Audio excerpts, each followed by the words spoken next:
అస్సలాము అలైకుం వరహమతుల్లాహి వబరకాతు. అఊజు బిల్లాహి మినష్ షైతానిర్ రజీం. బిస్మిల్లాహిర్ రహ్మానిర్ రహీం. ఈరోజు మనము మీమ్ సాకిన్‌కు సంబంధించిన కొన్ని ముఖ్యమైన విషయాలు తెలుసుకోబోతున్నాము. మీమ్ సాకిన్ అంటే మీమ్ సాకిన్‌కి సంబంధించిన విషయాలలో ముఖ్యంగా ఇద్గామే షఫవి, ఇఖ్వావే షఫవి, ఇజ్హారే షఫవి. ఈ 3 ముఖ్యమైన విషయాలు మనం తెలుసుకున్నాము. చాలా సింపుల్‌గా, చాలా సులభమైన పాఠము. వినడానికి, పలకరించడానికి కాస్త మనకి హార్డ్‌గా, కఠినంగా అనిపించినప్పటికీ కూడా ఇది చాలా ఈజీ లెసన్ అనమాట. సో 3 లెసన్స్ ఏమిటి అంటే, మొదటిదేంటంటే మీమ్ సాకిన్ తర్వాత మీమ్ వచ్చిందనుకోండి, అలాంటప్పుడు ఏంటి మీమ్ సాకిన్‌ని మీమ్‌తో కలిపేసి గున్నా చేస్తూ చదవాలి. ఓకేనా? మీమ్ సాకిన్ తర్వాత మీమ్ వచ్చినప్పుడు ఆ మీమ్‌ని మీమ్‌తో కలిపేసి గున్నా చేసుకుంటూ చదవాలి. దీనినేమంటారు? ఇద్గామే షఫవి అంటారు. ఇద్గామ్ షఫవి, ఇద్గామ్ షఫవి. ఇద్గామ్ అంటే కలిపివేయడం. తెలుగులో అర్థం ఏమొస్తుంది? ఇద్గామ్ అంటే కలపడము. సో ఇద్గామ్ అంటే కలపడం అర్థం అనమాట. సో ఇఖ్ఫా అంటే ఏంటి అర్థము? ఇఖ్ఫా అంటే దాచడము. ఇజ్హార్ అంటే బయటికి చెప్పడము. సో ఈ ఇద్గామే షఫవిలో ఏంటంటే మీమ్ సాకిన్ తర్వాత మీమ్ వచ్చినట్లయితే ఈ రెండిటిని కలిపి చదవాలి. ఇలైకుం ముర్సలూన్. చూడండి, మీమ్ సాకిన్ వచ్చింది, ఆ తర్వాత మళ్ళీ మీమ్ వచ్చింది. సో అప్పుడు ఏం చేస్తున్నాం? మీమ్ సాకిన్ని మీమ్తో కలిపేసి మనము చదువుతున్నాము. సో ఇదే ఈరోజు ఇద్గామే షఫవిలోని పాఠము. సో ఒకసారి చూడండి. అచ్చా, సరే, ఇంకొకటి ఇఖ్ఫా షఫవి అంటే ఏంటంటే, ఇక్కడ మీమ్ సాగిన తర్వాత మీమ్ వస్తే మీమ్ని మీమ్తో కలిపేసాము. సో ఇక్కడ ఏముందంటే మీమ్ సాగిన తర్వాత బా వచ్చినట్లయితే, మీమ్ సాగిన తర్వాత ఏమొస్తే బా వచ్చినట్లయితే గున్నా చేసుకుంటూ ఇఖ్ఫా చేస్తూ చదవాలి. అర్థమైందా? ఇఖ్ఫా షఫవి అంటే మీమ్ సాకిన్ తర్వాత బా వస్తే ఇక్కడ ఏం చేయాలి? మీమ్ సాకిన్ ఏంటంటే గున్నా చేసుకుంటూ ఇఖ్ఫా చేయాలి. అదేలాగా ఇన్న రబ్బహుం బిహిం, రబ్బహుం బిహిం. మీమ్ సాకిన్ తర్వాత బా వచ్చింది కనుక ఇక్కడ ఏం చేస్తున్నాం? మనము గున్నా చేసుకుంటూ ఇఖ్ఫా చేస్తున్నాం. ఎలాగా? ఇన్న రబ్బహుం బిహిం, రబ్బహుం బిహిం, ఇలాగా అన్నమాట.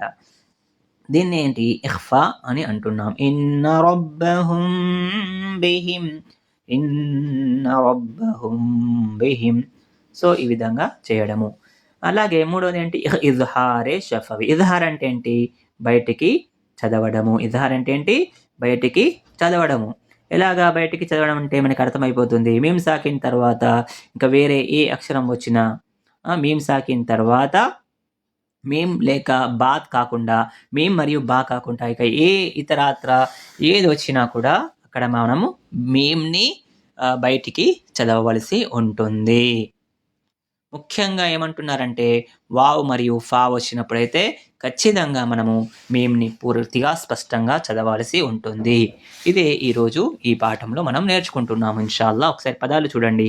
ఇద్గామే షఫవికి సంబంధించిన ఒకసారి పదాలు చూడండి. ఇలైకుం ముర్సలూన్, ఇలైకుం ముర్సలూన్, ఇలైకుం, ఇలైకుం ముర్సలూన్. లహుం మా యషాఊన్, లహుం మా యషాఊన్.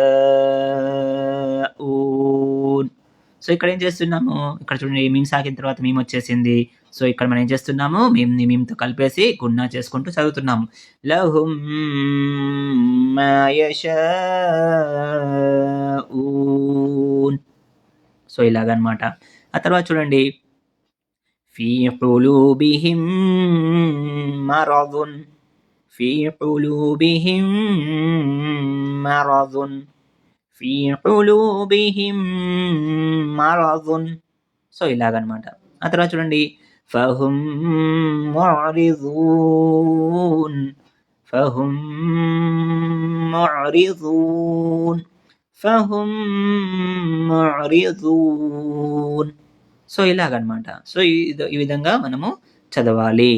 సో, ఇక్కడ మీరు ఒకసారి మీరు ఇక్కడ చూసుకున్నట్లయితే మీమ్ సాకిన్ తర్వాత మీమ్ వచ్చింది. ఇక్కడ కూడా మీమ్ సాకిన్ తర్వాత మీమ్ వచ్చేసింది. ఇక్కడ కూడా మీమ్ సాకిన్ తర్వాత మీమ్ వచ్చింది కనుక మనం ఏం చేసాము? మీమ్‌ని మీమ్‌తో కలిపేసి గున్నా చేసుకుంటూ చదివాము. దీనినే ఇద్గామే షఫవి అంటున్నాము. సో, నెక్స్ట్ చూడండి ఇఖ్ఫా షఫవి. ఇఖ్ఫా అంటే చెప్పాను కదా! దాచడము. ఎలా ఇఖ్ఫా అంటే ఏంటంటే మీమ్ సాకిన్ తర్వాత బా వచ్చినట్లయితే, మీమ్ సాకిన్ తర్వాత బా వచ్చినట్లయితే అప్పుడు గున్నా చేసుకుంటూ ఇఖ్ఫా చేస్తూ చదవాలి. ఎలాగా? ఇన్న రబ్బహుం బిహిం రబ్బహుం బిహిం. సో, ఇలాగ ఇక్కడ మనం ఏం చేస్తున్నాం? గున్నా చేస్తున్నాం. ఇన్న రబ్బహుం బిహిం తర్మీహిం బిహిజారతిన్ తర్మీహిం బిహిజారతిన్. చూడండి ఇక్కడ కూడా మనం గున్నా చేస్తున్నాం. తర్మీహిం బిహిజారతిన్. ఆ తర్వాత చూడండి వమా హుం బిముమినీన్ వమా హుం బిముమినీన్. సో, ఇక్కడ మనం గున్నా ఇఖ్ఫా చేస్తున్నాము. అలాగే చూడండి ఇక్కడ కూడా ఫబశ్శిరుహుం బిఅజాబిన్ ఫబశ్శిర్హుం బిఅజాబిన్. సో, ఇక్కడ మనం గున్నా చేస్తున్నాం. ఎందుకంటే మీమ్ సాకిన్ తర్వాత బా వచ్చేసింది. సో, అందుకే ఇక్కడ ఏం చేస్తున్నాము మనము? గున్నాతో ఇఖ్ఫా చేస్తున్నాము.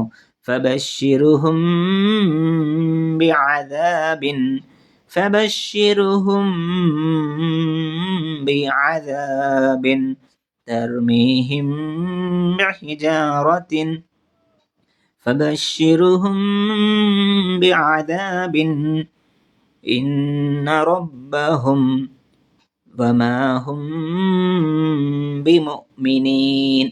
సో, ఇక్కడ ఇది ఇఖ్ఫా షఫవి అయిపోయింది. ఇప్పుడు ఇజ్హార్ చూడండి. ఇజ్హార్ చాలా సింపుల్. ఎక్కడైతే మీమ్ సాకిన్ వచ్చిందో మీమ్ సాకిన్ తర్వాత వావ్ కానీ ఫా కానీ వస్తే ఖచ్చితంగా మీమ్‌ని స్పష్టంగా పలకవలసి ఉంటుంది. దీనినే ఇజ్హార్ షఫవి అని అంటాము. చూడండి ఇప్పుడు హుం ఫీహా హుం ఫీహా హుం ఫీహా హుం ఫీహా. సో, ఈ మీమ్‌ని మనం మీమ్ సాకిన్ తర్వాత ఫా వచ్చేసింది కనుక మనం ఇక్కడ ఏం చేస్తున్నాము? మీమ్ సాకిన్ తర్వాత ఫా వచ్చింది కాబట్టి మనం స్పష్టంగా ఇక్కడ పలుకుతున్నాం. హుం ఫీహా లకుం దీనుకుం లకుం దీనుకుం లం యల్బిసు లం యల్బిసు లకుం దీనుకుం లం యల్బిసు అమ్లం అమ్లం అమ్లం అమ్లం. ఇక్కడ చూసారా? అమ్లం అమ్లం తుఅజిర్హుం అమ్లం తుఅజిర్హుం. ఇక్కడ ఇఖ్ఫా ఖాయిదా ఉంటుంది. ఇఖ్ఫా పాత ఇఖ్ఫా ఇజ్హార్ ఇఖ్ఫా ఉంది కదా! ఇక్కడ నూన్ సాకిన్ తర్వాత ఇఖ్ఫా ఖాయిదాలోని ఒక జాల్ వచ్చింది కనుక ఇక్కడ ఇఖ్ఫా చేసుకోవాలి. అమ్లం సారీ అమ్లం తుఅజిర్హుం అమ్లం తుఅజిర్హుం లహుం అజురున్ లహుం అజురున్ అమ్లం తుఅజిర్హుం లహుం అజురున్ లహుం అజురున్. సో, ఈ విధంగా మనము స్పష్టంగా పలుకుతున్నాము. చూడండి మరొకసారి చూడండి. హుం ఫీహా లకుం దీనుకుం లం యల్బిసు అమ్లం తుఅజిర్హుం లహుం అజురున్. సో, ఇలాగా ఒకసారి మీరు పదాలు స్పెల్లింగ్ చూడండి.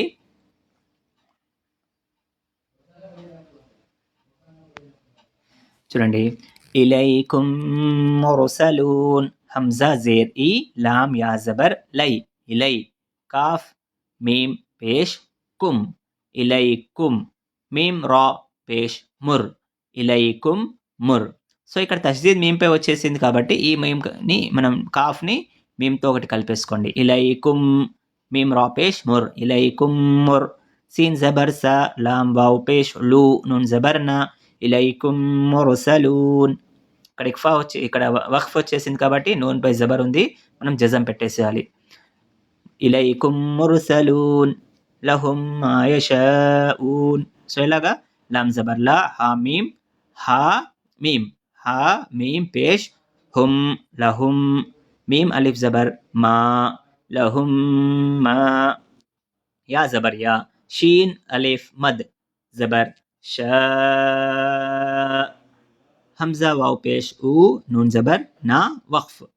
So lahum ma yasha'un fi qulubihim maradun.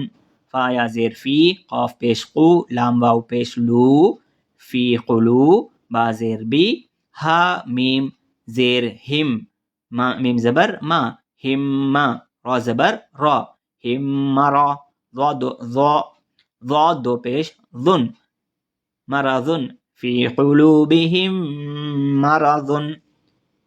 Fa zabar fa, ha mim pesh hum, fahum, mim ain pesh mu', fahum mu', ra zir ri, fahum mu'ri, dhad waw pesh dhu, fahum mu'ridhu, nun zabarna, fahum mu'ridhuna. వక్ఫ్ ఉంది కాబట్టి ఇక్కడ వక్ఫ్ చేయండి. ఫహుం ము'రిదూన్. ఇది ఈ విధంగా. తర్వాత చూడండి ఇక్కడ ఇన్న రబ్బహుం, హంజా నూన్ జేర్ ఇన్, నూన్ జబర్ నా, ఇన్న, రా బా జబర్ రబ్, బా జబర్ బా, రబ్బ, హామీం పేష్ హుం, రబ్బహుం, బా జేర్ బి, హామీం జేర్ హిం, ఇన్న రబ్బహుం బిహిం, తా జబర్ తా, రా జబర్ తా, రా జబర్ తర్, మీమ్ యా జేర్ మీ, తర్మీ, హామీం జేర్ హిం, తర్మీహిం, బిహిజారతిన్, బా జేర్ బి, హా జేర్ హి, జీమ్ అలిఫ్ జబర్ జా, రా జబర్ రా, తా దో జేర్ తిన్, తర్మీహిం బిహిజారతిన్, వమా హుం బిముమినీన్, ఔ జబర్ వా, మీమ్ అలిఫ్ జబర్ మా, వమా, హామీం పేష్ హుం, వమా హుం, బా జేర్ బి, మీమ్ హంజా పేష్ ము, వమా హుం బిము, మీమ్ జేర్ మీ, నూన్ యా జేర్ నీ, నూన్ జబర్ నా, బిముమినీన, వమా హుం బిముమినీన, ఫబషిర్హుం, ఫా జబర్ ఫా, బా జబర్ బా, షీన్ జబర్ బా, షీన్ జబర్ బష్, ఫబష్, షీన్ రా జేర్ షిర్, వబషిర్, హామీం పేష్ హుం, వబషిర్హుం, బా జేర్ బి, ఐన్ జబర్ ఆ, ذال ألف زبر ذا، بعد زير بن، فبشرهم بعذاب، فبشرهم بعذاب. తర్వాత చూడండి హుమ్ ఫీహా, హామీం పేష్ హుమ్, ఫాయా జేర్ ఫీ, హా అలిఫ్ జబర్ హా, హుమ్ ఫీహా, లకుం దీనుకుం, లామ్ జబర్ లా, కాఫ్ మీం పేష్ కుం, దాల్ యా జేర్ దీ, లకుం దీ, నూన్ పేష్ ను, లకుం దీను, కాఫ్ మీం పేష్ కుం, లకుం దీనుకుం. లం యల్బిసు, లామ్ మీమ్ జబర్ లం, యా లామ్ జబర్ యల్, లం యల్, బా జేర్ బి, సీన్ వావ్ పేష్ సు, లం యల్బిసు, అమ్ లం తుంజిర్హుం, హంజా మీమ్ జబర్ అమ్, లామ్ మీమ్ జబర్ లం, అమ్ లం, తా నూన్ పేష్ తున్, అమ్ లం తున్, దాల్ రా జేర్ జిర్, తుంజిర్, హామీం పేష్ హుం, అమ్ లం తుంజిర్హుం, లహుం అజ్రున్, లామ్ జబర్ లా, హామీం పేష్ హుం, లహుం, హంజా జీమ్ జబర్ అజ్, రా దో పేష్ రున్, లహుం అజ్రున్. సో ఈ విధంగా అల్హమ్దుల్లా మనము ప్రాక్టీస్ చేయాలి, ఈ విధంగా స్పెల్లింగ్స్ చదవాలి. సో అల్హమ్దుల్లా మీకు ఈ ఖాయిదా అర్థమైందని అనుకుంటున్నాను. ఇన్షాల్లా బారకల్లాహు ఫీకుం. ఖచ్చితంగా ఖవాయిదులు గుర్తుపెట్టుకోండి, ఫార్ములాస్ గుర్తుపెట్టుకుంటే అల్హమ్దుల్లా ఖురాన్ చదివేటప్పుడు చాలా ఈజీగా ఉంటుంది. చాలా ఈజీగా, చాలా సింపుల్గా, అల్హమ్దుల్లా చాలా సులభమైనది ఈ పాఠము. మీరు గుర్తుపెట్టుకోండి. బారకల్లాహు ఫీకుం. మా ఈ వీడియోస్ మీకు నచ్చితే లైక్ చేయండి, ఛానల్ సబ్స్క్రైబ్ చేసుకోండి, అలాగే మీ మిత్రులకి ఈ వీడియోస్ షేర్ చేయండి. జజాకల్లాహు ఖైర్. అస్సలాము అలైకుం వరహ్మతుల్లాహి వబరకాతుహు.